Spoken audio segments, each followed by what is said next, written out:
Hello, Alastair Campbell here, not with Rory today, but with the Mooch, Anthony Scaramucci.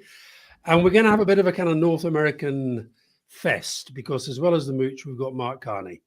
Mark, rest his policies, leading listeners will remember we spoke to you last year. And we spoke mainly about his role as a bank governor in Canada and the UK.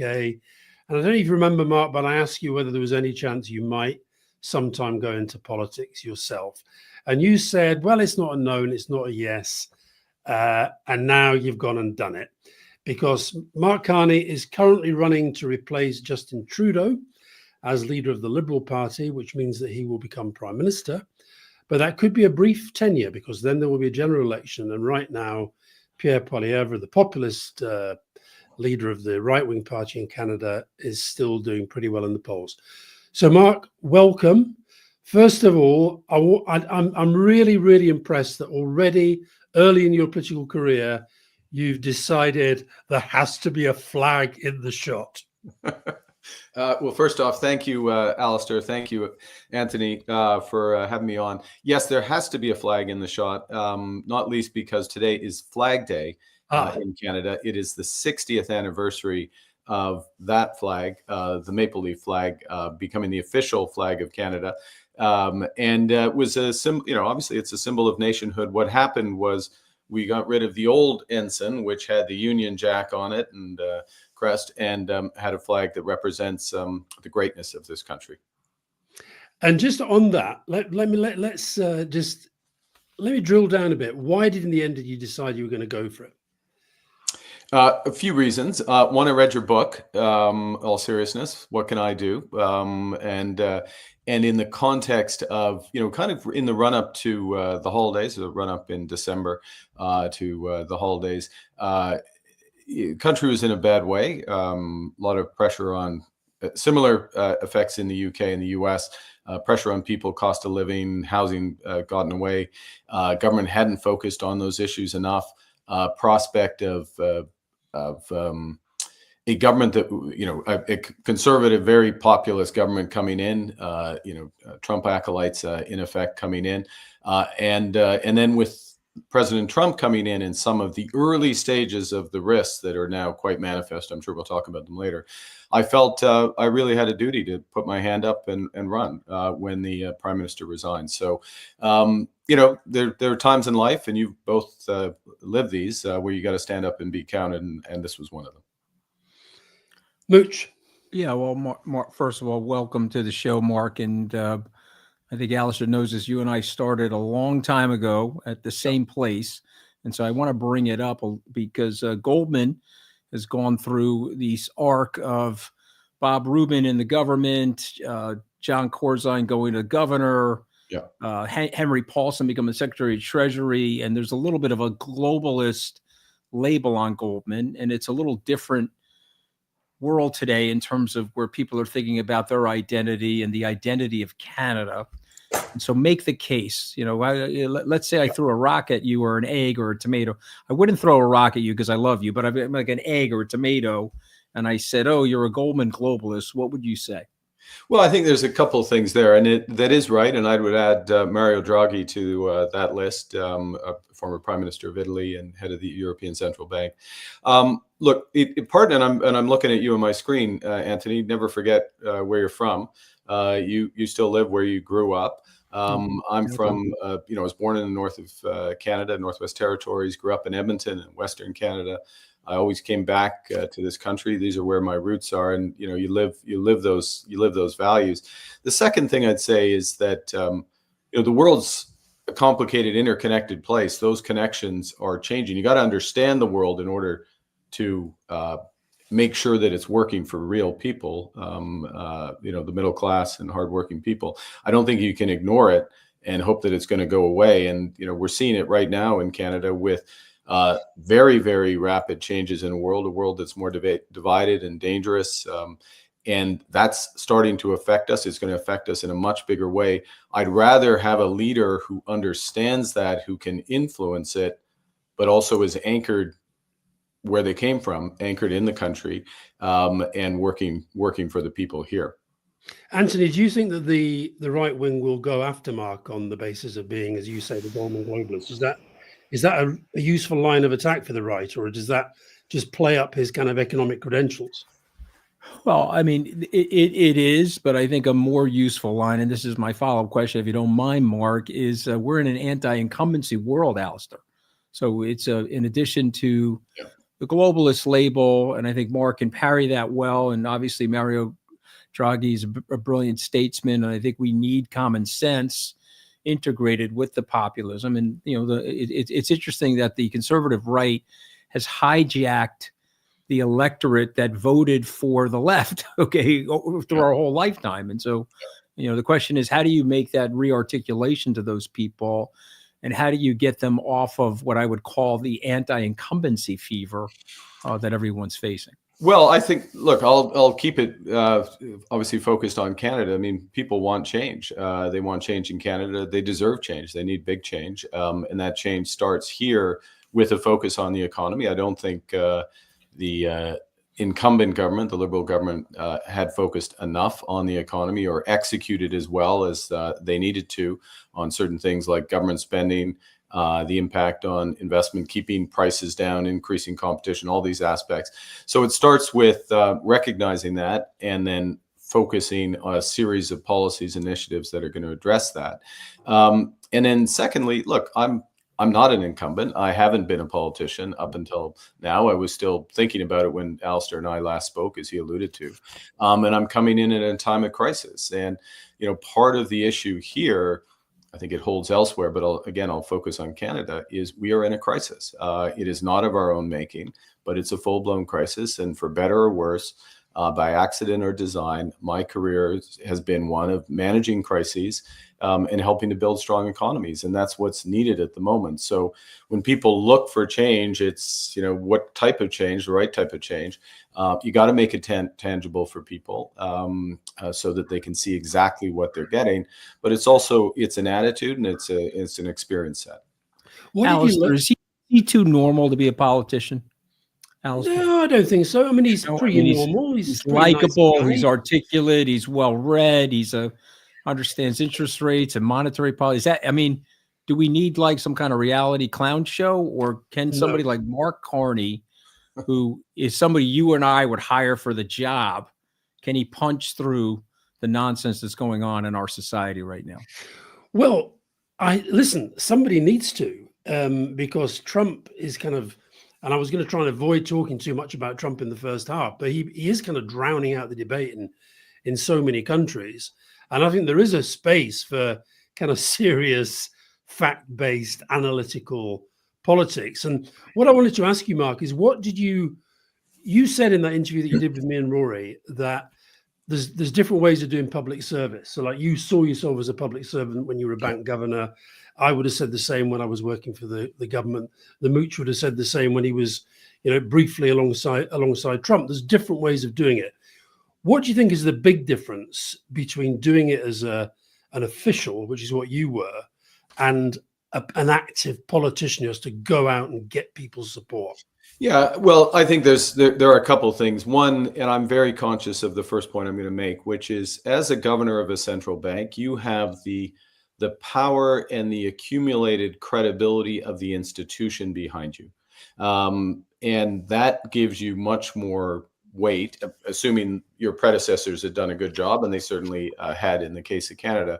So it gives you much more weight in terms of your actions and influence on markets and on general overall public confidence when they need to look to you. That's different as a politician. You have to earn that. You have to earn that right from the get-go. You have to earn it every single day. So that's the first difference. The second difference is you're supposed to lead. And in leading, you need to help build consensus, and you need to have followers. I mean, you're not leading. Stephen Harper told me this once, former prime minister. If you turn around, there's no one behind you, you're not a leader just because you've struck out in a certain direction. So it's making the argument and building that consensus. I will tell you right now, in Canada, in part because of what we've been through cost of living and other pressures that have been on COVID, the after effects of that. But now the attacks from what had been our closest friend and ally now is just our neighbor. To be clear, the Americans are just our neighbor. It's geography as opposed to kinship. Canadians are looking for that leadership, and they're looking for positive change. They want a positive agenda as opposed to a negative agenda. So it, again, by accident or design, that's the situation I find myself in. And it starts with the economics moving out. Mooch, before you jump, last comment heard, Alastair. Did you hear that last comment? Yeah, but listen, before you jump in, Mooch, I want to point out lots of comments coming in here, Mark, saying that you threw a little bit of shade on the Bank of England there. You talked about the Bank of Canada Very personal. having had some great predecessors. What was the point you were making there? I'm influenced by my geography. I pay full respect to my predecessors at the Bank of England. Boy, I forgot about just the level of sophistication of your collective audience. Yes, absolutely. But lots of them are saying at least this guy called Brexit right. We don't need to get into that now. Mooch, where do you want to go? Well, no, I want to talk about the former kinship and now the border, because I do think that it's a little unfair where we are right now. And I could be wrong. I think there's a phase. And remember, Donald Trump won by 50.5% of the vote. I certainly didn't want him to win, but he's there now. And he's presenting this antagonism. But the rest of America isn't antagonistic towards Canada. I meet with business leaders all the time. I was down in Miami recently with a group of Canadians. And Alastair, this. America relies on Canada for energy, aluminum, electricity. And so I guess the question is, how do you reset that and not create more antagonism? Because the business community is with you, Mark. The American business leaders look at you and say, that's the right guy to be the Prime Minister of Canada. Yeah, I think there's a lot. Look, let's be clear. There's a lot to work with, and there's decades and decades and centuries of relationships and deep ties. What is striking at the moment is that the business community in private is with me. The business community in public is pretty quiet, and that's not unique to this situation.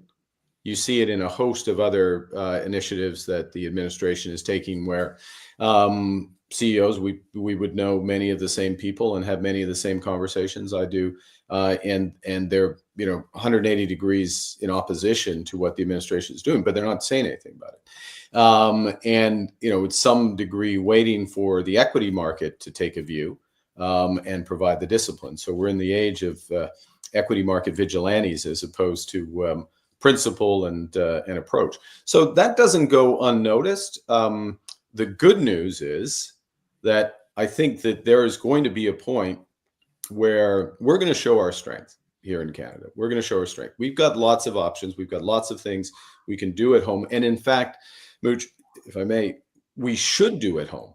One of the good things about this situation is it creates a set of opportunities to take some big reforms, some big measures here at home. I'll use a Canadian expression, mettre chez nous, masters in our own home. And that really resonates because we can't control President Trump. We never could control an American president, but we can't control President Trump. We might be able to influence a bit the approach over time. But what we can control are things here. We're going to focus on that, be strong. And then when it comes time to come back together and talk about how we can work together with those business leaders, with the governors, with broader America, we'll draw on those historic ties. Mark, have you been surprised? You talked there about the business community being pretty silent. Have you been surprised how the Commonwealth has been pretty silent on the noises that Trump has made? Canada is an important member of the Commonwealth. And also, insofar as Canada has a, quote, special relationship, of course, with America because of the geography. But historically, I'm assuming the special relationship with the UK is still pretty strong. And yet the level of volume from British leaders has been very, very low. Has that disappointed you? Well, it's early to get disappointed, but I'll tell you a story. I I had an interview with Faisal Islam, who you'd know British journalist, and it was like this. It was actually on the same laptop. I was in a rural town hall in Nova Scotia, Amherst, Nova Scotia, and at the end of the interview, it was for Newsnight, BBC Newsnight. After it was over, I picked up my laptop and I rotated it 90 degrees and showed him that there was the portrait of King Charles III. Okay, so those ties are deep, they're historic, and they reflect not just common history but common values. And one of the questions that's going to come out of this period, and again, it's in the end, it'll be welcome because it shakes people up and it asks people, okay, what do you really believe in? Who are your real friends? Who are you aligned with? And a question for the UK, and it is very much a question for the UK, as it is for the European Union, the Koreans, the Japanese, others. Okay, where are you going with this? Are you going for a transactional world, or do you view that you have certain you can do a lot of transaction, you can be commercial about it, but where do you have those common values? And I think, it starts with the UK. They've been relatively quiet. I don't think, last point, if I may, I don't think being quiet is a good strategy, because I don't think the approach of the U.S. administration is going to is going to let certain countries off. Let's put it that way. If they hope they're not going to get noticed, so it's a time to figure out where things counted. And actually, I might flip it back to you, Anthony. This may be unfair. It probably goes against the rules, but if I can ask you your perspective with respect to the president, because I think one of the things, in my experience with him, you've had more, but is he respects strength and being clear about what you want, what you have and what you want, as opposed to just hoping, ducking and weaving and hoping everything will go okay. Well, you have to have surgical contact with him, Mark. And so, as an example, your premier in Alberta went to see him in Mar-a-Lago, and the tariffs in Alberta, I believe, are 10% as a result of that, and not 25. And so, but what you can't do is you can't just show up without an agenda that's clear, because that's why he started calling Prime Minister Trudeau the governor. He's a demeaning sort of a person. He just has a meanness to him.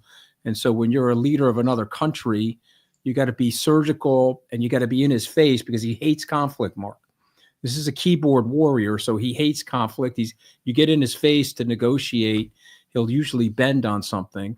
And that's something people have learned about him. But my question is about the campaign, if you don't mind. This is related to Prime Minister Trudeau, his popularity, and the anti-incumbency movement. And this is something that Vice President Harris could not do, and that is break from Joe Biden. I think one of the things that really hurt her campaign was when they said, well, would you do anything different from Joe Biden? She said, no, I really can't think of anything. Yeah. And I know when Hubert Humphrey broke from Lyndon Johnson, the polls narrowed, but he broke too late. And so are you going to break from Prime Minister Trudeau, or are you? Yeah. What are the differentiating things that you would say to your constituents? Yeah, it's an important question. And it's and the answer to that is yes, I already have, and there'll be more. And these are on principle. So let me give you an example. There was an increase that the Prime Minister and his then Finance Minister brought in on the capital gains tax rate. And so the rate of tax on capital gains, and it wasn't just that, it was brought in and it was talked about in I'll put it in simple terms, Alastair, your term, like a class war type approach. These people don't deserve what they have. I think that's fundamentally wrong. I thought it was wrong from a tax policy perspective, and I think it was wrong from a messaging perspective. We have to, and the core message of my campaign is, it's time to build. This is about building homes. It's about building infrastructure, energy, intelligence infrastructure for AI, new trade corridors. We've got to invest and build. And if it's time to build, we like builders.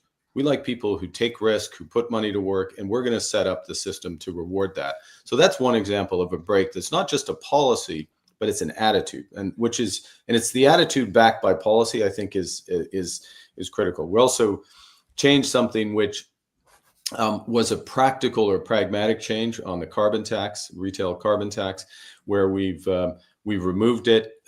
We can get into it if you want. We're doing a bunch of other things that make sure that we still accomplish the emissions and people are made whole. We've made those changes. I think just the scale of change, last point I'll make, on the economy, on building out and really driving investment here, it's just a different emphasis from what Prime Minister Trudeau's government did. And look, it's also part of the times. It's not, it's what we need, but I think it's more stark because of that. Do you worry, Mark, that you will have to go down some agendas that you really don't believe in? So, for example, you mentioned climate there. Your climate is like your big thing. It's been your big thing since you left the bank. And yet the politics of climate have become much harder. And maybe that's what you were just alluding to. Likewise, Justin Trudeau, fairly or unfairly, was constantly being defined by your neighbors as the king of woke. And, again, I worry that the sort of, because the right are on the march, because the populists are on the march against what they define as woke, which I often define just as social justice and looking out for other people.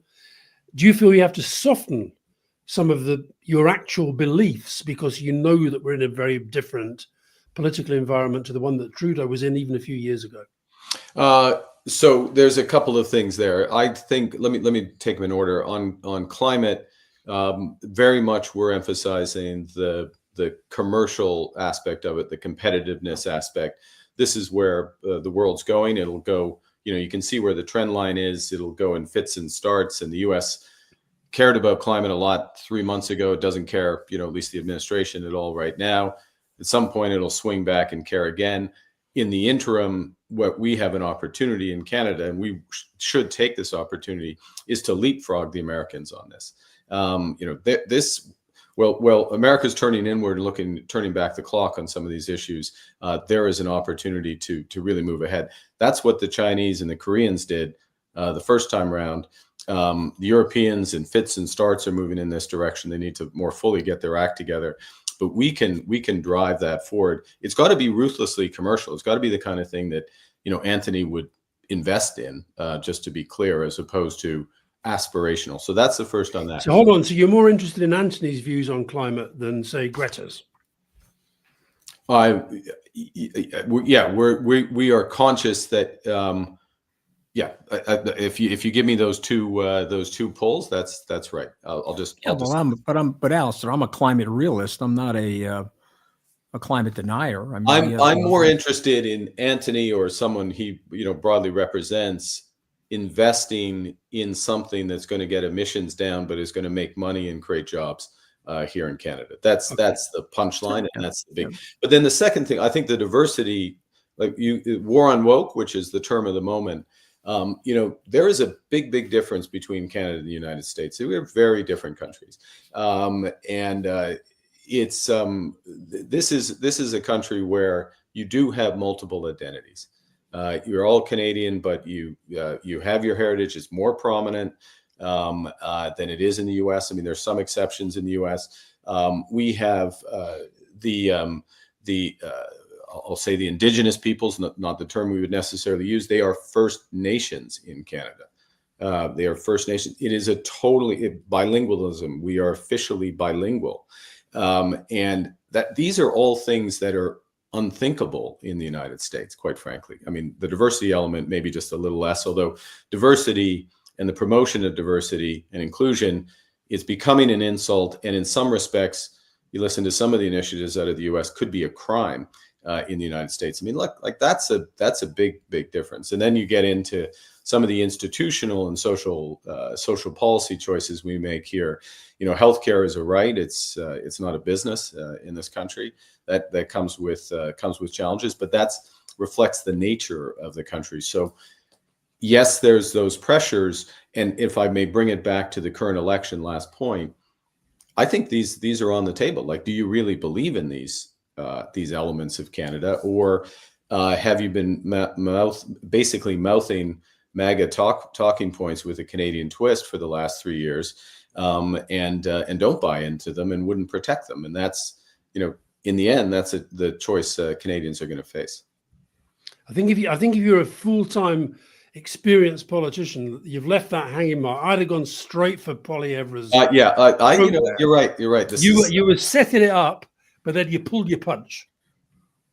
You know, I don't want him to. Yeah, you're right. Fair enough. So come on, land a few punches. I want to know about Poilievre. First of all, how do you pronounce it? Because every time I call him Poilievre, because as you say, Canada's a bilingual, I get told it's Poilievre. Yeah, it doesn't. He doesn't use the h. So Poilievre. Poilievre. Okay. Poilievre. And tell us about him. Look, he is. You know the type.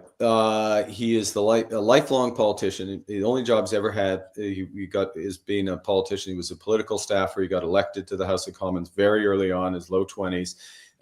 Said he was only going to serve 2 terms. He's ended up serving. I think he's probably into his 5th. He's got the biggest pension, publicly paid pension of anyone. And he's that lifelong politician that, you know, you can only believe so much in the free market if you're a tenured professor at Chicago or you're a lifelong politician, right? And he just sort of worships in that world. He defaults to the same solutions all the time.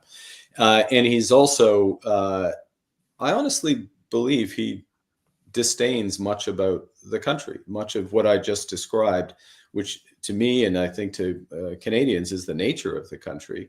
He disdains. So he's been on this mantra for the last several years. Canada's broken, and Canada's broken because we're stupid. Okay, Canada's broken because we're stupid. And you know, he finds an echo chamber with Jordan Peterson and other people who he sits down and talks with. So there's a disdain for the country that he envisions. It's pretty awkward for him now that the country's coming together and it's Canadian pride, and we're under attack by the very people that he's been cozying up to.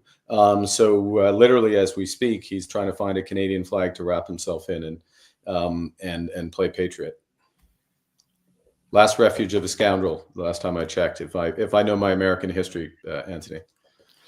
It's the, well, but you know what? Right now it's working. That's the thing that has people like me and Alastair and you concerned. So it's not working though, because now it's being called out. We're in a position where, if I may, where the consequences of these attitudes are becoming apparent. And, you know, so we have what is an economic attack, economic force, to use the word of the president against Canada, series of insults that we're the 51st state and our prime minister is a governor, etc. And Canadians are looking for 2 things. Well, who's been defending the country and who's been running it down? He's been running it down. I've been defending it. And who can build, you know, who can negotiate with President Trump, but also very importantly, and I think this is more important, it goes back to being masters in our own home. Like, who is going to drive this economy forward? And that, as you know, Mooch, it puts you in a better negotiating position if you're strong at home, right? You got to be strong where you are in order to negotiate abroad. So let me just ask this question from an American perspective. The right, they disagree with each other, Mark, but they all lock together. They get very well organized in the United States. There are many senators, still a donor to some of them, that they dislike Donald Trump, but they'll say very positive things about him in the press.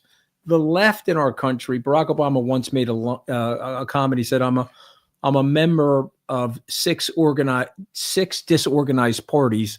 I'm a Democrat. Everyone laughed. But is that true in Canada? And if it is, how do you, as the leader, you win the party's leadership, how do you galvanize everybody and have the organization and skill set to keep everybody in the boat the way the right does? Yeah, it's a great question. I think the first is that the Liberal Party in Canada has traditionally balanced the 2. And so, to use the color scheme here, red is liberal, blue is conservative. And so you'll have a component of the Liberal Party, which is blue liberals who are fiscally conservative, care about the economy, but also care about social justice. Then there's a big wing of the party, if I can talk about it in those terms, that takes the economy more or less for granted and thinks about those social justice issues and where should we move forward on those. And the job of the leader is to balance the two. And when things get out of line, to bring them back into equilibrium. It goes back to an earlier discussion we have. I think things got out of line in terms of less attention on the economy and fiscal responsibility. It's part of my role is, look, that's what I know. I care about those other issues, but I know that, look, we can't redistribute what we don't have. We can't be strong abroad if we're weak at home. We can't build for the future if we can't manage the present. So let's do all those things now, make ourselves strong. And that's what's going to ensure that, we have big, I'll make one other point. We have big challenges in our healthcare system here. Many countries do. It's a provincial responsibility, not a federal responsibility.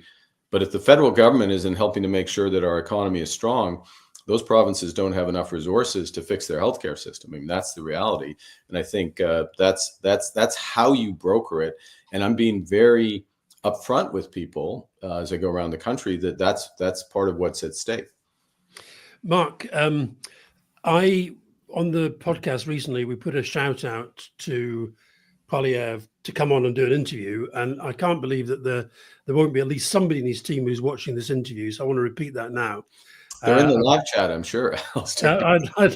I'd like to get to know him better. I actually watched his interview with Jordan Peterson. You're right; it was a sort of right-wing populist talking point. Love it. But who do you see when you've got two campaigns running simultaneously? You're in a campaign for the leadership, yeah, and you're in a campaign which you want to win that, and then you're straight into a campaign for the country. Okay. Very different challenges. And potentially straight in, potentially not. That's not decided. Yeah. Okay, but you don't have long. Put it that way. You don't have long. I'm going to see how many Scaramucci's I get in this role. Well, and I'll be counting them. And just so you know, I'm the official scorer. So if Alastair says 4 Scaramucci's, wait until I give I will wait for final referee review of everything. Okay, just make sure. But just tell me what's the core of your strategy to win the leadership? And beyond that, what's the core of your strategy then to get elected against Polyev? Well, look, there are two things on the core of the strategy for the leadership is versus Polyev. It's straight against Polyev and straight more positively what we can do for the country. I think it's important to have that. You got to have that positive vision. That's why I'm in is to build the country, make us stronger, so we can, bring everyone up with our broader social programs and others. What has to come alongside that for the leadership process, though, is galvanizing the base, building the base of the Liberal Party. We've increased the Liberal Party membership collectively. It's gone up almost 4 times to 400,000 members over the course of the last month. I'm spending the vast majority of my time crisscrossing the country, meeting with Liberals. We're getting huge crowds, 1,000 people out, those kind of numbers. Minus 30 in Saskatoon on Wednesday. This is and that's energizing, as right? When you're going out and meeting people and hearing what they need and coming back and forth with them. So, core for the leadership, apart from, basically it's a general election campaign type strategy, if I can put it that way, going what we see for the country, what we're going to do, showing the sharp contrast with Polyev. But in parallel, building the party, because we've got to build the party back up, and so far it's going well.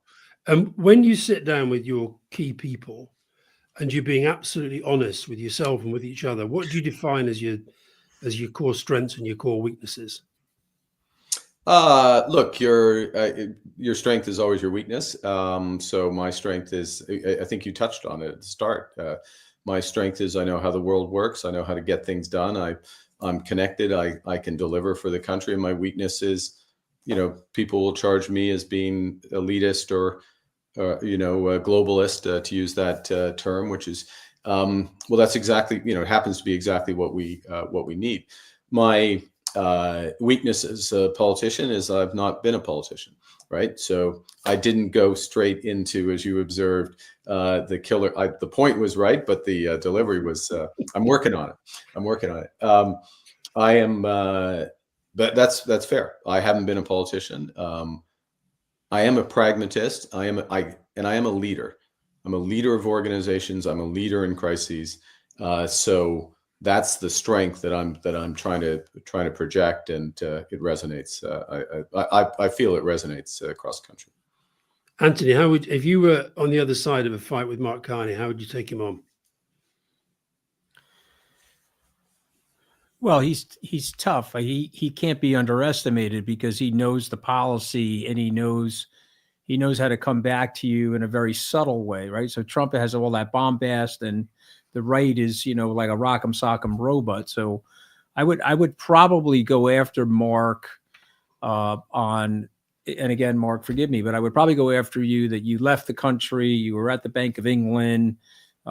It's not a carpetbagger label because you're a Canadian native and a Canadian citizen, but I would try to position you that you're out of touch with the mainstream common citizen in Canada.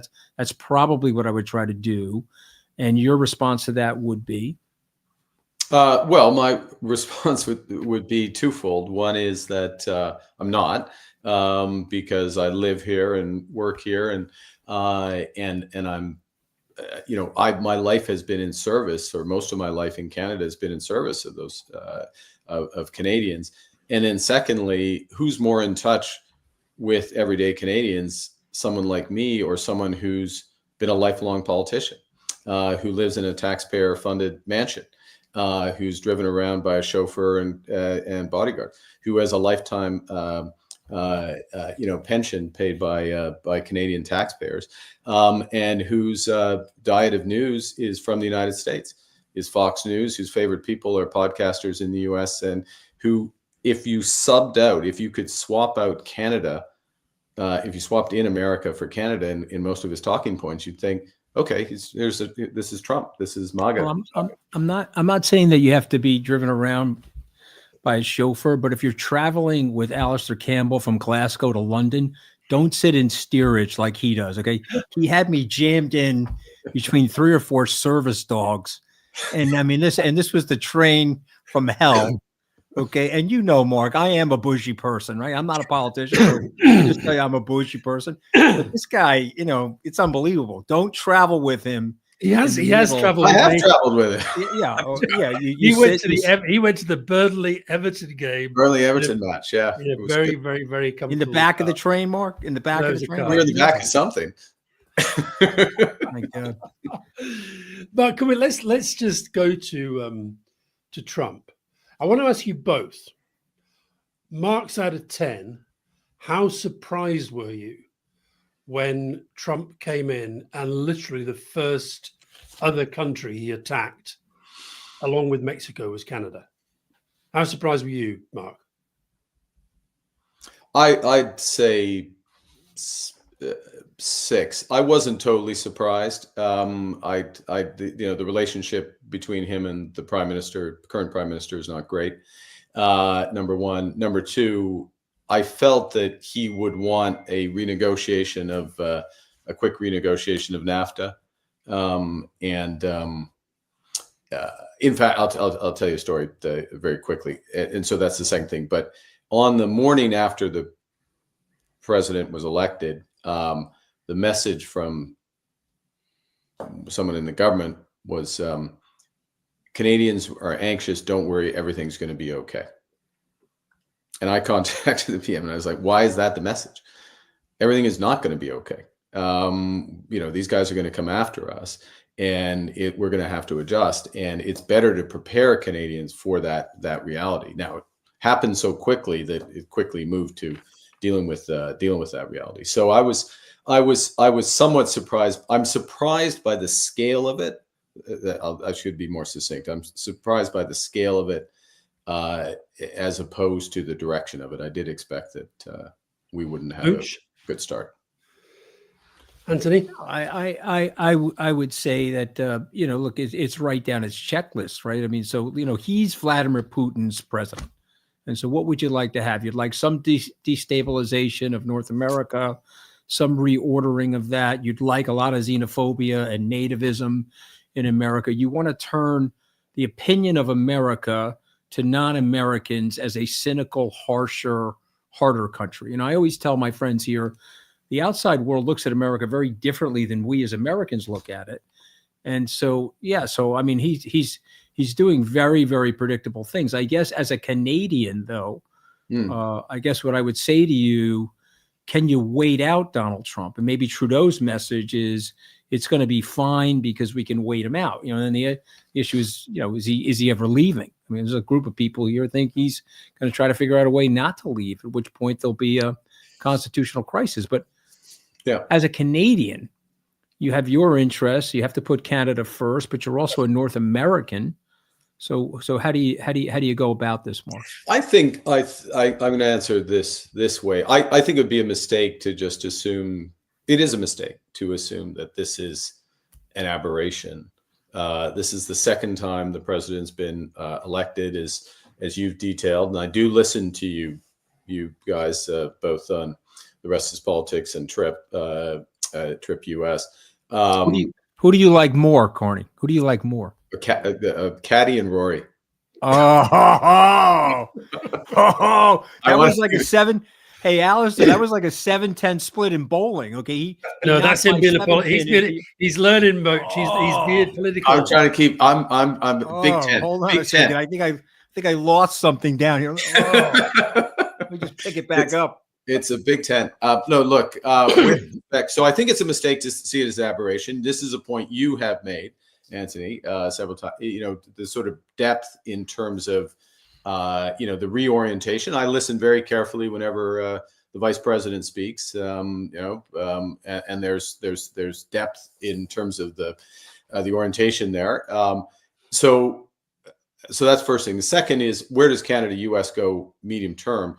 Look, there are certain areas where it makes sense for us to be quite tightly tied under any type of administration. The nature of our auto sector, for example, conventional oil and gas, there's existing relation. I know the president's going after it, but just the balance on energy security. We need to diversify our markets for conventional oil and gas, and we will. I think security, including the security in the Arctic, very much hugely important issue. We're going to spend. My government will really focus on this, but doing it in concert with the U.S. makes all the sense in the world, and I think that logic will play out. But at the same time, an absolute imperative for us is to diversify our commercial relationships internationally. And we are the energy of the future. We are we have the biggest deposits of uranium. We're the biggest non-China on rare earths and metals and minerals. We are a clean energy superpower starting, and that's going to expand. Those are huge. Those are great cards. And we're not just going to give those cards to the United States. In fact, we're going to play them with other jurisdictions as well as the United States. And so diversifying that is important. And I think it's welcome to have a silver lining on this, is that the last few months have really shaken Canadians, if you will, or those who make those decisions, that's what we need to do. How would you take it? Let's say you become Prime Minister. How will you handle it psychologically, politically, diplomatically, when he starts calling you the 51st governor?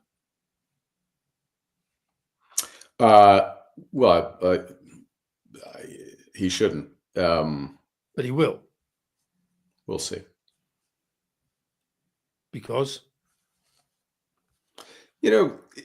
Change creates opportunity, and there are some serious issues between the countries, serious issues that we can work on together quite effectively. The border issues around fentanyl. I've made this point that I understand why the president has focused on that. It is a full-blown crisis in the United States. It's a very, very serious, it's a tragedy in Canada as well. But he's focused on America, and we need to work with him on that. Issues around security and others, we can work together. We'll have to see when that serious conversation really happens with the United States, whether it's after this process is finished, we have a new prime minister. Obviously, I hope it's me. And before an election, whether there can be constructive engagement, then that would be the most, that would be the best circumstance, at least, or after a mandate from the people. But that we will have a Canadian government with a strong mandate, I think, to negotiate with the United States, and my government will have many other options than just going in there and accepting a piece of paper. Poilievre will have the agreement written for him. You see what Mark is saying that he's not going to say, because you're actually a really good politician, Mark, way better than me and Alastair. Okay, but what's happened here is Trump has been briefed now. Trump made his bloviating comments, and then his team got to him and said, okay, just so you know, this is the amount of electricity that California gets from Canada. This is the amount of aluminum that our car manufacturers get. Oh, by the way, we built our refineries in such a way to refine Canadian oil. Okay. And that's why that pipeline that they were all fighting over was put in place. And so Trump has been told by his advisors, be careful what you wish for with Canada. So when Mark is saying we'll see, he knows that a reset up in Canada will give Trump a chance to reset, because the Canadians, whether the Americans like it or not, can really damage the U.S. economy. And so, Trump goes off half-cocked, but he's now been briefed, and this will give Mark, and this is the most compelling case you've made for your prime ministership, is that if you want Canada to be strong and you want Canada to be vibrant, independent, and sovereign from America, the Canadian people have to go with you, Mark, because you don't want a slave in that position to Donald Trump. And hopefully the majority of the Canadian citizens will see that, and you'll be in the best position, I think, to keep the integrity of what we love about Canada. I hope your comms people are listening to that last bit, Mark. Do you want a leader or do you want a slave? I'm available for 11 days, Mark. This is a consultant, okay? A slave. I expire. We need some front stabbing up here, Anthony. Yeah, exactly. For somebody who's only ever done the job for 11 days, I thought that was pretty good messaging. But he was still at the 51st state stuff yesterday. Yeah, and he's hard to get off these shticks when he gets into them. Yeah, look, understood. But you can go from that to a partnership. Things change, right? Anthony knows this.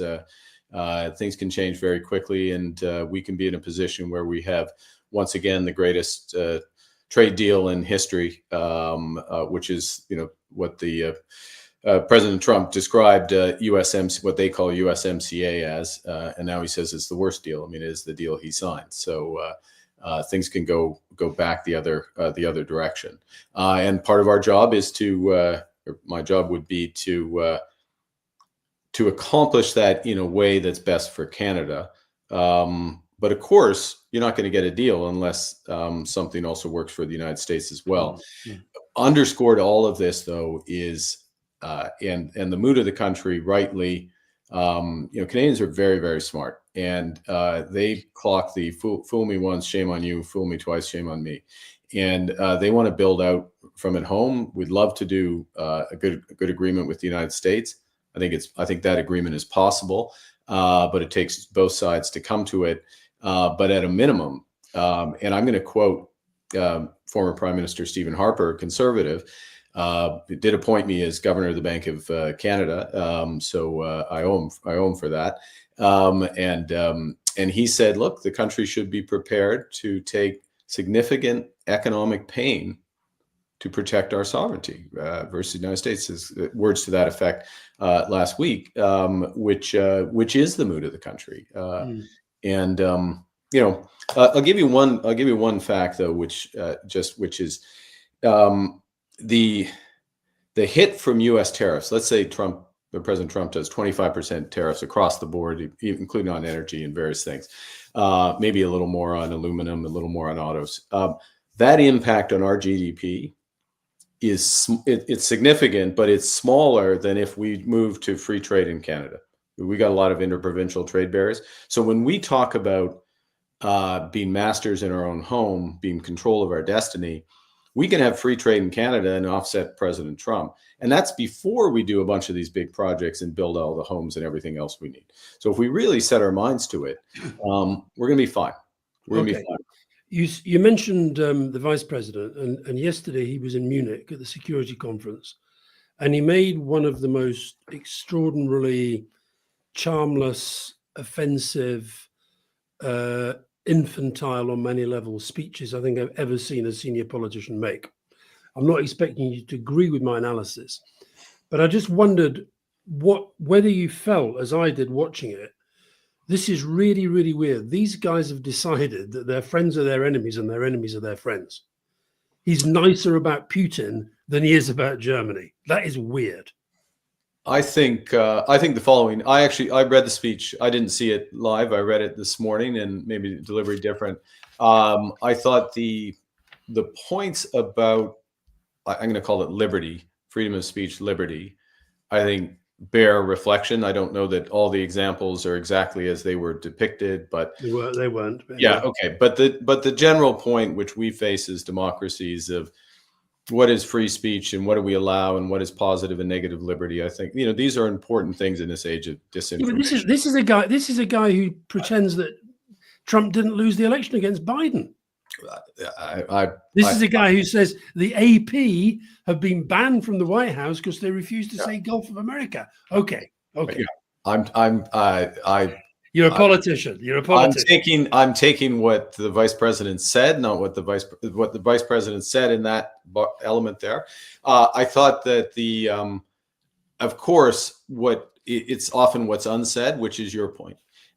Which is that you're at the Munich Security Conference and you're not talking about the biggest threats to our democracies, which are China and Russia and Iran, particularly. And so it was, life is all about choices. It was an interesting choice, but I wouldn't totally discount these issues about freedom of speech and getting those right and getting the balance right and being upfront about how you get the balance right are hugely important. And, last point I'll make, and I hand back, which is we have a real issue in Canada, as other places do, with foreign interference in our election or in our democratic processes. And we've seen it from, most of the major powers, including the tech powers, I might add, but also the major powers. And it's a very live issue of how do we preserve a public space where it's battle of ideas, with common facts, so Canadians can make informed decisions. Mark, I got to ask you this. Put your different hats on that you've worn in your career and think about it historically over the last 80 years. Has America been abused and taken advantage of by the global community? And if it hasn't, make the case why it hasn't. And if it has, what does it say about where Trump and Vance are speaking from? Yeah, I think I'm not sure those are the adjectives or the verbs I'd use. But those are Trump's words. That's why I'm using. I think, fair enough. I think that the whole thing around Pax Britannia before and Pax Americana after is that you're so dominant as a part of the global economy that it's in your interests to support the institutions and peace because you get more of the gains of it. You get a disproportionate amount of the gains. And as you get smaller relative to the global economy, that becomes less and less the case. Okay. So that's just a natural dynamic that works there. It's not all altruism. The second thing is that I think there has been an element of taking America for granted and the scale of American commitments for granted. And people, Canada included, have to catch up. This is something that didn't occur overnight. It's occurred over decades. So there is some merit. There's quite often merit in what the president is saying, or elements of merit. I think what is most concerning, I'll stop on this, and this is a domestic and an international point, which is around the rule of law and what are the norms and structures that operate.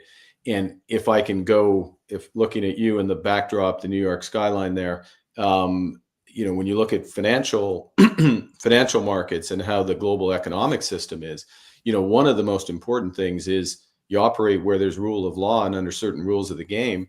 And look, the rules of the game are changing pretty rapidly. I don't think the market is, the market kind of sometimes goes through these periods where it doesn't realize things and then all of a sudden starts to price them in. I think we're getting close to that. If this trade war continues to intensify, we're in a very, very different economic world. So yes, yes to the first part of your question. I'm just adding on some of what's at stake. Mark, we got lots of questions on the chat, which I've been looking at. We haven't got to. I said at the start, we shouldn't keep you for more than an hour because you've got a campaigin to run. I got to get out and talk to okay, and you know, in fact, you should have been much tougher with us on the timekeeping, but there we are. But we also got some. Once we advertised we were doing this, we got some questions from the Global Mail. I don't know if they've been chasing you, but they sent in lots of questions. They were really interested in your take on China, your position on China in relation to foreign interference in Canada, which you mentioned, you alluded to there. What measures you take against China, if any, and what sectors of the Canadian economy you might limit. And it is interesting. This is the thing about Trump. Before Trump, if we were having this conversation, we probably would be talked a hell of a lot more about China, instead of which we've been talked mainly about Trump. Yeah. So look, we have a very challenging relationship with China because of Chinese actions, Chinese foreign interference, which is well documented. Unfortunately, well documented in previous Canadian elections and attempts at foreign interference. And I would commend actually our what's called our foreign office called Global Affairs Canada that recently caught some more attempts in this leadership election actually against Chrystia Freeland, apparently from Chinese sources. So these are serious issues. They're cannot be accepted and be without consequence. First thing. Secondly, we had a long-standing issue with the kidnapping, in effect, of two of our citizens, and that rightly has had consequences. So the relationship with China has been deeply affected, and we will have some opportunity to reset. But from a very different base, and elements of trust will need to be built up in certain areas. But the era of convergence. I'll make an obvious point. The view of the 90s and 2000s that there would be this economic and ultimately political convergence with China. That's decidedly over, ended a long time ago. And so we'll be very clear-eyed in terms of our relationships there. Mooch, last question, I'll leave it to you. It's 2028, Mark. Where is Canada? What's your vision for your beautiful country? 2028, we are much stronger as an economy. We have deep trading relationships with Europe, with like-minded countries in Asia, particularly Korea, Japan, Australia. We've got a balanced budget. We've got full employment. We've got real wages growing. And at the same time, we've made real advances in terms of economic reconciliation with First Nations and growing jobs for all strata of society, including very much, let me make two final points, white working class young men. And final point is that we're confident in ourselves. We celebrate our diversity. We recognize it. And we're an example to the Western world that you can balance social progress with economic strength. And we start to get a few imitators. And does the G7 still exist? Yeah, we're going to stop at 7. We're not looking at actually that. Let me reframe that. I'm not sure we could add, but we're not adding Russia. Hey, we tried that. Oh. Well, listen, Mark, it's been lovely to talk to you again. Your team's got a football match this afternoon against Crystal Palace, but I suspect you've got to be out working. I will check the score at the end of the day. The big match or game tonight is Canada, United States ice hockey in Montreal in what's called the Four Nations. It's the biggest hockey game in the country in 25 years. Well, I don't know. Maybe since we played the Soviets It's the biggest game in Canada since we played the Soviets in 1972. And where do you stand on booing the American national anthem right now? Well, when the U.S. team disassociates themselves from calling us the 51st state, then we'll cheer the American anthem. Look, it's Canadians in the very, very short term have few outlets for their frustrations. In the medium term, in the not too distant future, I'm going to provide them with an outlet, which is a positive agenda. But if the way they express themselves is to boo the American national anthem, well, our country is under attack repeatedly and daily. Fair enough. Good to talk Well, to you. listen, Mark, I've known you for over 3 decades, Yeah. and you have the right combination of kindness and toughness that your country needs. And so I wish you nothing but the greatest success, and I hope I can be helpful to you in the future. And I've enjoyed our friendship over the years. Thank you very much, Mooch. And thank you, Alastair. My pleasure. I'm obviously just You are totally- now my 2 favorite. No, it's too late. Too late. It's too I already late. got buried. I already got buried in the chat. I mean, I'm ranked 4th out of the 4 hosts. I mean, it's terrible. I'm not even on the Olympic medal stand. It's just terrible. All right. See you soon. Take care, Mark. All Thanks right. very much. All the best. Bye.